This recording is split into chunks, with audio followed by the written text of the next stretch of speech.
Hi, this is Emily Freitag with Instruction Partners, and so glad today to be talking to Beth Rabbitt at the Learning Accelerator, an organization whose very mission and name is so relevant to the questions that we are exploring in this series. And Beth, thank you so much for joining us and for this conversation.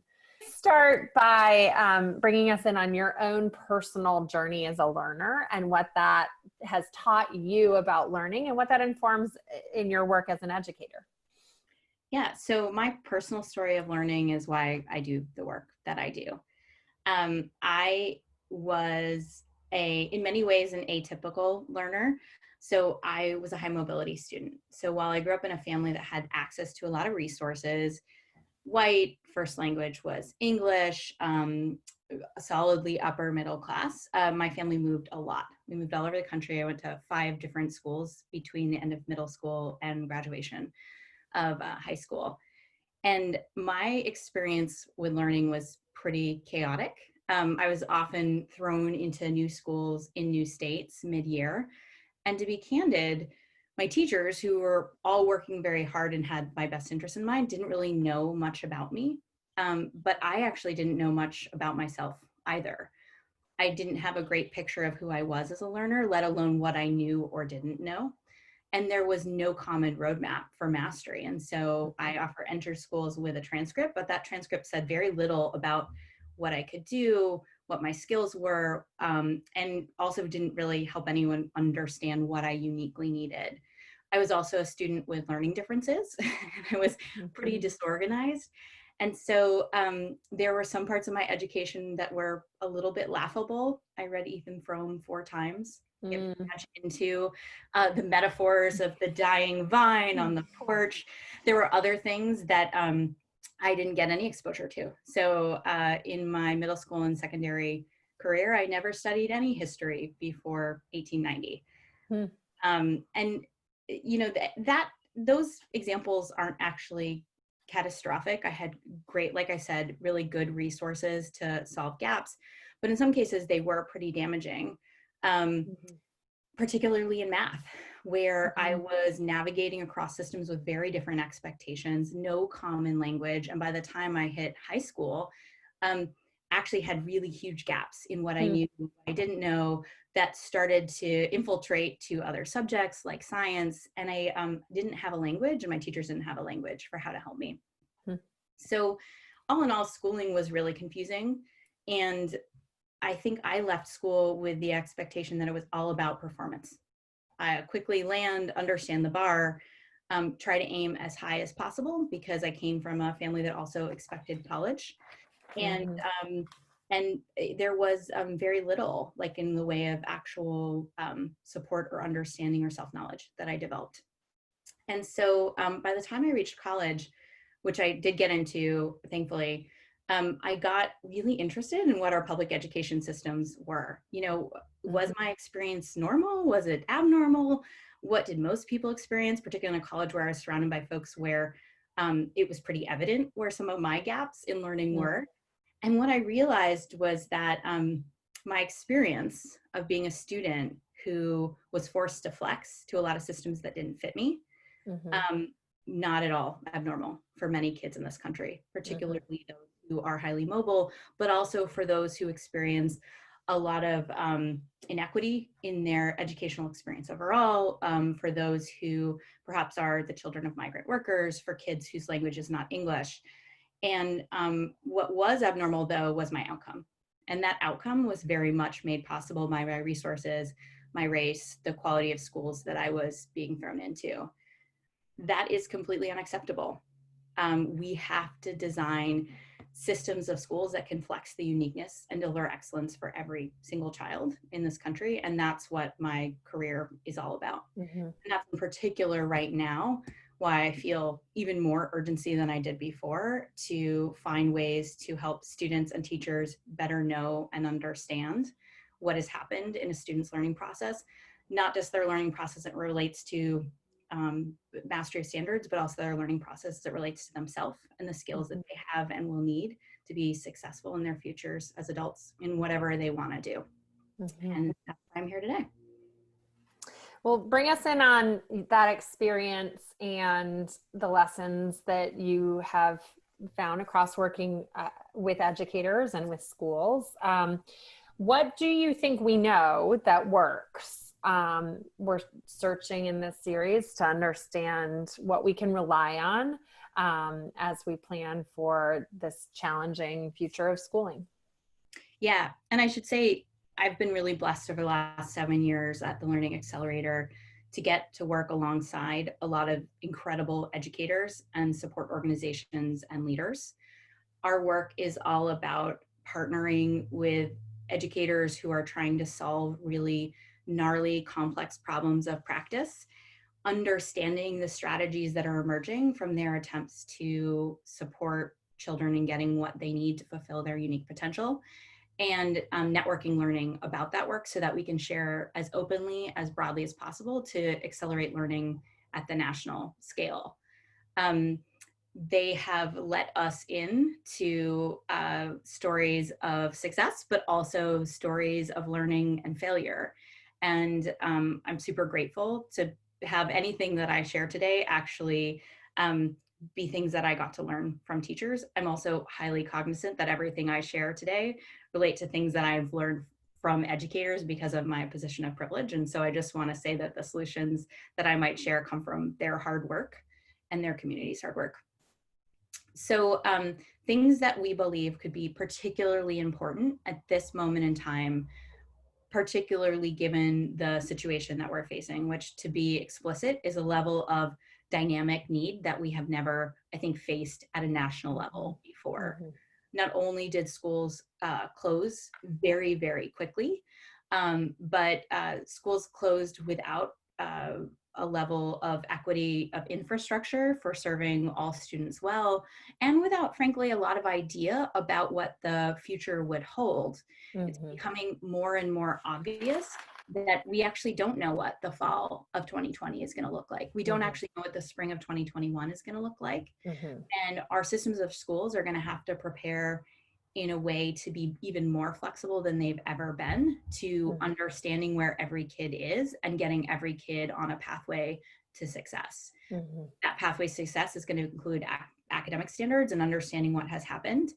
I think one of the things that frustrates me is that most of our conversations about the spring have focused on assumptions around learning loss and assumptions that are often deficit-based about what kids mm-hmm. are doing in their homes, when mm-hmm. in reality, there are areas where kids are probably falling behind, but there might be areas where kids are falling mm-hmm. forward and getting a lot more time to learn in areas they wouldn't have. And so to account for both that unfinished learning, but frankly, like what might be finished learning, mm-hmm. we're going to have to do a much better job of being flexible and agile. Mm-hmm. Things that will support that will include, one, closing our remaining gaps in access. Mm-hmm. It's highly likely that in the in the fall, we will have to deal with students learning from home and students learning in school in a very seamless way. Mm-hmm. If folks have not committed to closing equity gaps as it relates to access devices and Wi-Fi, then we are going to be on our heels in serving those kids who need to be served most. Yeah. The second thing is, what is our common language and infrastructure for talking about mastery? We mm-hmm. cannot equitably close gaps at a time where students are not only coming from a time where they perhaps haven't had a lot of contact with their school systems, but frankly entering new classrooms with new peers and teachers without having common expectations around what are the skills and standards that should have been mastered, particularly those that are most important to unlocking grade level learning, and how can we have a common understanding across our school teams of what those are, how we will talk about them, and what mastery looks like, so students and teachers can all have a common language. The related to that, there's going to have to be investment in data systems that mm-hmm. connect to our learning standards and make all of the information that we've had about students learning this year and learning into the future actually accessible, whether we're mm-hmm. at home or at school, in a way that helps us act on data, not just monitor for accountability purposes. Mm-hmm. The third thing that I think is going to be really critical for the work will be using our teachers' time differently and more flexibly than before. To speak about something that I think is important to talk about. There will be likely adults who cannot re-enter classrooms in the fall, who possess enormous skill and enormous energy that would be shame to lose if we don't continue to have them engage with students. At the same time, we're likely going to be facing different configurations of teams of teachers and working with groups of students in the fall. And so I think moving teams of teachers away from a my class, my subject standpoint to more of a team orientation around who are the students in our care, how are we going to be flexibly working together online and offline to meet those needs will be really important, because we're going to have to do a lot more differentiation than we've done before in terms of our interventions. One interesting strategy we've seen in other schools is actually pulling apart grade levels to be focused on 2 grade level bands. So a number of schools we work with have moved to grade bands like 2nd, 3rd grade together, 4th grade, 5th grade together, because that allows for students actually to be matched into groups based upon what they need with a little bit more economy, rather than having teachers try to reach all of the students in a classroom that might have to get support on the same scale at the same time. Another thing is having our special education experts actually be able to partner much more closely with teams to work to deliver intervention, because we actually know there are probably more kids coming in who actually need support, whether they have an IEP or not, on particular foundational skills. And then the last thing that's going to be really important is getting a super clear picture based on our language of mastery, based on our data systems. Where is every child? You know, what have they learned? What have they not learned? What are the comprehensive supports they might need that might not be academic, but might be around social emotional needs, identity needs, addressing certain traumas, and getting an individual plan for every kid in place. That doesn't mean providing individualized instruction at all time, but it does mean actually having an articulation between a student, a teacher, and a family about where are we, where do we need to go, and how we might get there. And so I think those strategies, if I were putting like bets out for school leaders next year, would be the ones that I would focus on. I totally agree. I really appreciate hearing your thinking on all of it. I'd love you to bring us in on a few places. You talk about this idea of, you know, a common and clear picture of what mastery looks like. And we've been exploring with a number of different content experts, you know, that exact question, like what is mastery of that field? And I think my question is, where do you feel like we have the right patterns and the right kind of infrastructure? And it's just a question of using it better. And where do you feel like maybe we don't? Like, are there places where we actually don't know enough about how learning works without to do that? I am not a content expert in the same way that I would say that I would defer to those who are ELA mathematics experts. What I can say is that we know that learning is not a linear process. We definitely know that, right? So I think efforts where we've said, okay, we're going to like neatly stack up a progression of standards. We're going to say student must pass this before they can move to the next one, is not only likely wrong, given the nature of spiraling of learning, the nature of, I think in mathematics, sometimes people talk about the existence of wormholes between standards. Like, it is not a linear process. Now, does that mean we can't organize in a way to say, within this unit, we're going to tackle these 10 standards and we're going to ensure every kid can master every one before we move on?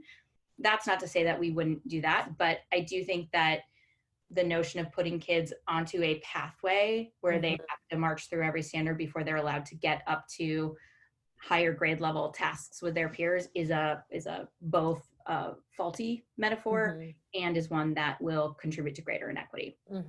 I think our where we have seen intervention done best, so schools that have both managed to provide significant support for student growth, as well as frankly have students meet and achieve grade level standards, which by the way is very important if we're expecting kids to be able to access college and access higher level learning later, are places where there's an acknowledgement that there are likely dual pathways that are happening for kids, where we are working as best we can to continue to offer and effectively instruct kids around grade level scopes and sequences, so they're learning with their peers, so they're engaging in academic dialogue, while also doing really good diagnosis about the Swiss cheese holes, which I think is the metaphor that sometimes speaks best to me, that is holding a kid back. That is a foundational skill or standard that a student didn't master that is now in the way of them being able to concretely understand but move forward. And that oftentimes isn't a second like linear progression, but is in fact a picture of, okay, we know that these 3 standards are the most important standards that will help us unlock like this grade level learning or access to that grade level learning. And so by understanding what those are and really mapping them out and saying, okay, let's get a sense for whether or not students have mastered them, we can then give students access to intervention that effectively opens up that grade level pathway.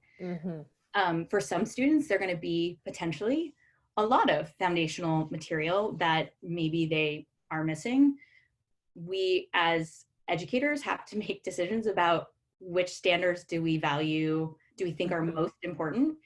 We hear them, they have existed in lots of different conversations for well over a decade. You know, what are the powered standards? But also, if we're not actually helping a student reach mastery, we have to be willing to recognize that we might not know what we don't know and actually do deeper diagnosis. We don't accomplish intervention by just double dosing on the same strategy that we've provided in the past. We have great evidence that giving kids 2 additional hours on an adaptive learning platform, if they're not making progress, is not the way to go about getting them through. And I will say interventions are going to be content oriented, skills oriented, but sometimes might actually be more about students' feelings of relevance and connection to the work they're doing, the factors that are supporting them in their motivation of learning. It also could be about belief. To go back to my personal story, I switched schools at a grade level, was not understanding a critical, like a very important mathematical concept. I kept having explained, I didn't get it. I was stuck against a wall. And finally I was given the book, told to go home and like to just have a conversation about it. And finally I realized like what was in my way as a student in this moment, and this is not a universal thing, was like, I actually had it in my head, I just could never get this concept, right? And it wouldn't have mattered if like I kept sitting with a teacher who was giving me one-on-one instruction. At some point it had to be like a conversation, like, how are you feeling about this concept? Where are you in terms of your set of beliefs, your set of the internal dialogue that is keeping you motivated or understanding? And I think sometimes we forget that those are parts of our learning too. And that notions of relevance, motivation, beliefs about self actually factor into our ability to learn. And so that doesn't necessarily make the work ahead of us easier, but it does tell us that in addition to framing intervention and thinking about what are our diagnostics, what are our definitions of mastery, how will we progress kids, we also have to be thinking about, and what are the relationships and emotional and social supports that are going to be needed for kids who are likely facing a greater set of challenges and a greater disconnection from themselves, their teachers, or even their own learning than they've ever felt before. Thank you so much for bringing that into the conversation. What else have you seen that we might try that doesn't work? Anything else you can share? The things that we've seen that tend to be less effective. One, hyperindividualization. We are motivated to learn with others. We are social beings, and we are also beings that learn through discourse. I think, to provide an example of something very early on in the blended learning movement, when we were thinking about, okay, how might technology be supportive of English language learning students who are English language learners, we thought, oh, great, we're gonna be able to give kids access to content in whatever home language they have. We're gonna be able to give them really like custom language tutoring through Duolingo and all these great programs. And yes, we were able to do that, but we also denied them access to like rigorous academic discourse that could have been super helpful for accelerating them more quickly. And so we had to figure out, oh, there's a balance between the intervention for the child and our work around like social learning, not just for the purposes of motivation, but for the purposes of exposure to academic language. You know, I think it would be super tempting in the fall to like think, okay, what's the hyper level of like personalization or individualization?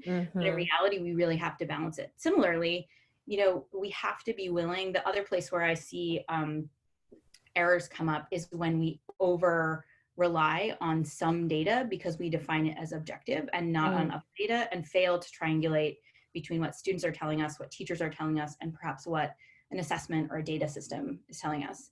I'll never forget one of my biggest lessons came from, so I helped to start a new charter school in New York, and we had undertaken MAP assessment at the beginning of the year to do really deep diagnosis to get kids on individualized intervention plans.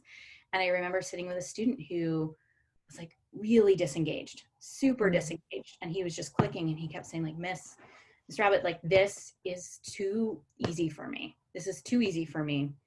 Super frustrated. And he kept like cycling through the same unit, right? And I went to our chief academic officer and I said, like, I think something is wrong here. Like, I think we need to bump him up a level. We need to do something. And she said, look, we just got started. We're going to rely on the data of this validated assessment because like that was the decision we're made. That's how we're organizing learning, and we will reassess in like 3 weeks time.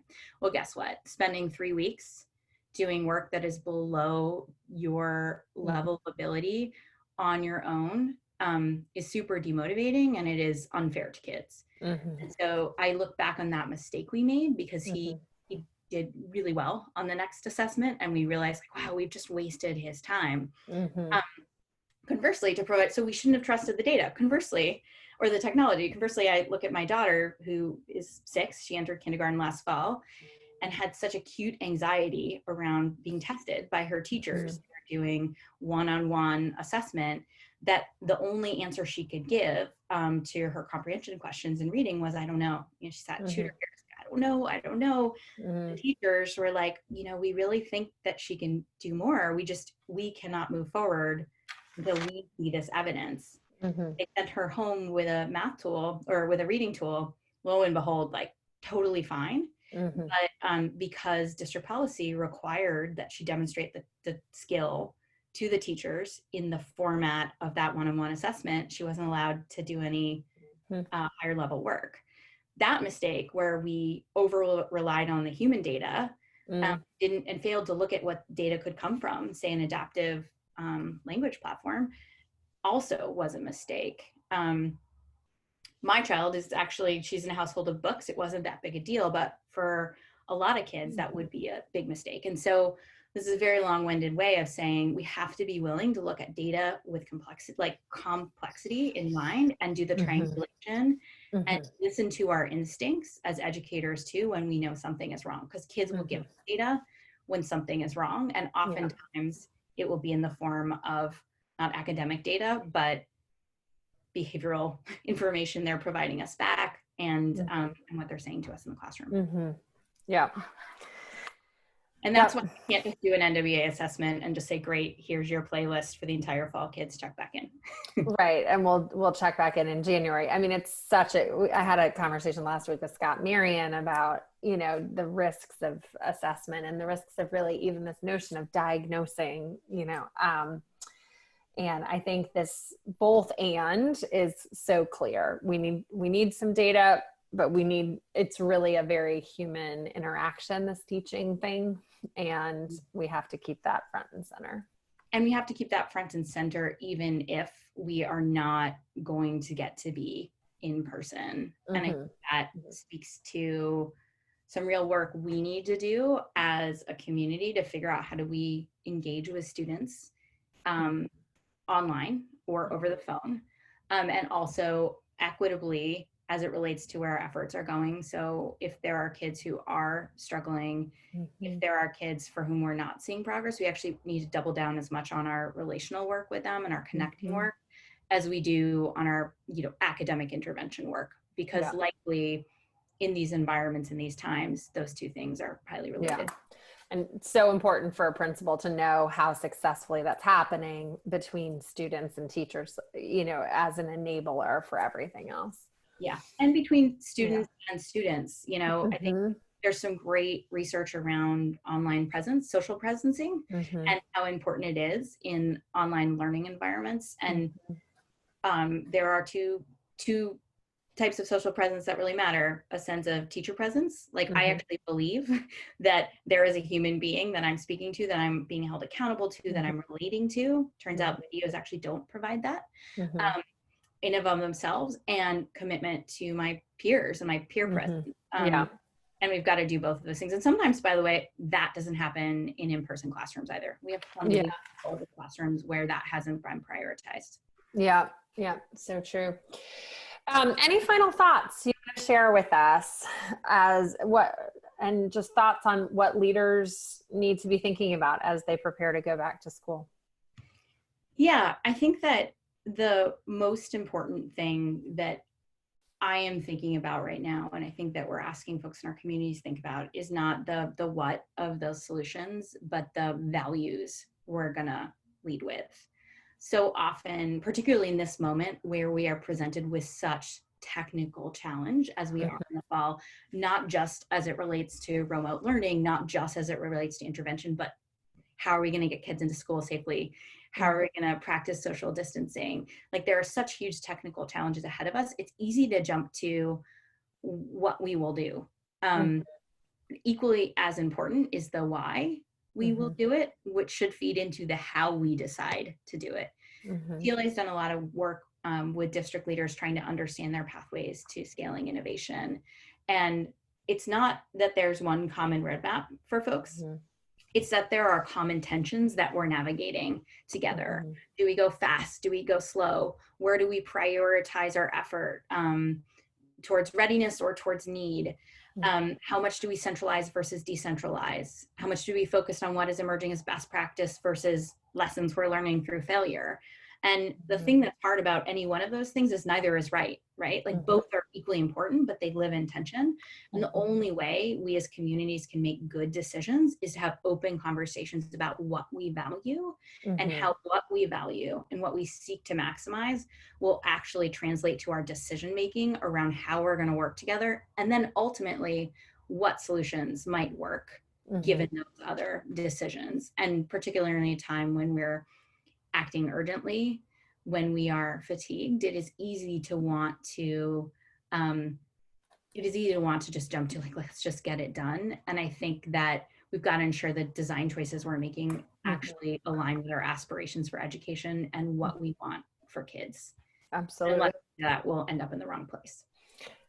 I think that is so real. And I worry a great deal that we are going to continue a pattern of siloing in our response.